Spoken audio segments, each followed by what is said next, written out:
दीपिका पादुकोण को देखकर लगता है सब कुछ परफेक्ट है, career, marriage, global fame, respect. पर बॉलीवुड में एक बात याद रखनी चाहिए, जो चीज सबसे ज्यादा परफेक्ट दिखाई जाती है वही सबसे ज्यादा कंट्रोल्ड होती है। और दीपिका की कहानी कभी सिंपल नहीं रही। दीपिका जब इंडस्ट्री में आई वो सिर्फ एक नई एक्ट्रेस नहीं थी, वो इंस्टेंटली हेडलाइन मटेरियल बन गई। लुक्स, कॉन्फिडेंस, बैकग्राउंड सब कुछ पैकेज में था और शायद इसी वजह से उसकी पर्सनल लाइफ भी हमेशा पब्लिक रही। रिलेशनशिप्स आए और सिर्फ रिलेशनशिप्स नहीं, उनके वर्जन्स आए, इंटरव्यूज में hint, magazine statements, public emotion. यहाँ सवाल ये नहीं है कि कौन किसके साथ था, सवाल ये है क्यों हर इमोशनल चैप्टर एक पब्लिक कॉन्वर्सेशन बन गया। एक नाम है जो दीपिका की कहानी में बार बार आता है, रणबीर कपूर। ब्रेकअप हुआ, ये नॉर्मल था।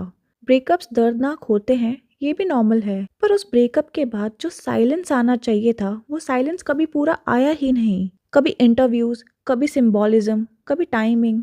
मीडिया ने बार बार पूछा इज दिस क्लोजर या कुछ और दीपिका ने कभी क्लियरली एक लाइन नहीं खींची, बस हर बार एक ग्रेसफुल आंसर और डिस्कशन फिर से जिंदा।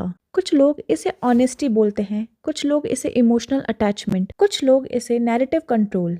और यहीं से दीपिका का सबसे इंटरेस्टिंग फेज शुरू होता है। जैसे जैसे उनका करियर स्ट्रॉन्ग बनता गया वैसे वैसे उसकी इमेज भी बहुत टाइटली मैनेज्ड होती गई। जब कभी भी कोई बैकलैश आया, काउंटर स्टोरीज रेडी थी। जब कोई भी क्रिटिसिज्म दिखा, सिंपैथी एंगल एक्टिवेट हुआ। ये गलत नहीं है, बॉलीवुड एक रूथलेस जगह है, पर इंडस्ट्री के अंदर एक बात क्वाइटली बोली जाती है, दीपिका का पीआर सबसे एग्रेसिव है। आर्टिकल्स डिसअपियर होना, नैरेटिव शिफ्ट होना, कंपैरिजन सडनली ट्रेंड करना। कोइंसिडेंस हो सकता है, पर जब कोइंसिडेंस बार बार हो तो लोग सवाल पूछने लगते हैं। पावर के साथ परसेप्शन भी बदलता है।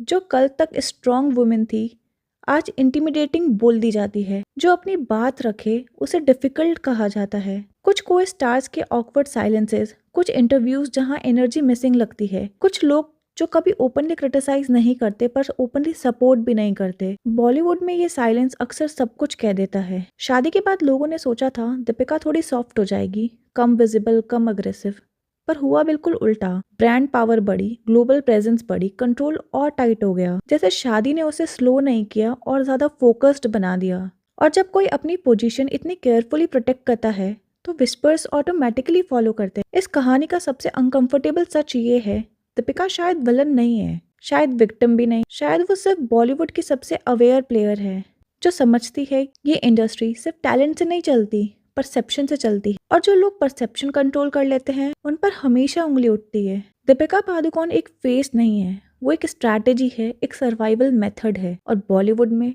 जो गेम अच्छा खेलता है उसे सबसे ज्यादा जज किया जाता है। आप क्या सोचते हो, ऑनेस्ट बट इमोशनल, स्मार्ट या एग्रेसिव, या बस एक वुमेन जो अपनी कहानी खुद लिखना चाहती है? कमेंट करो, ऑनेस्ट या स्मार्ट या कंट्रोल। और अगर आपको पसंद है ऐसी layer real Bollywood breakdowns, subscribe करना मत भूलना।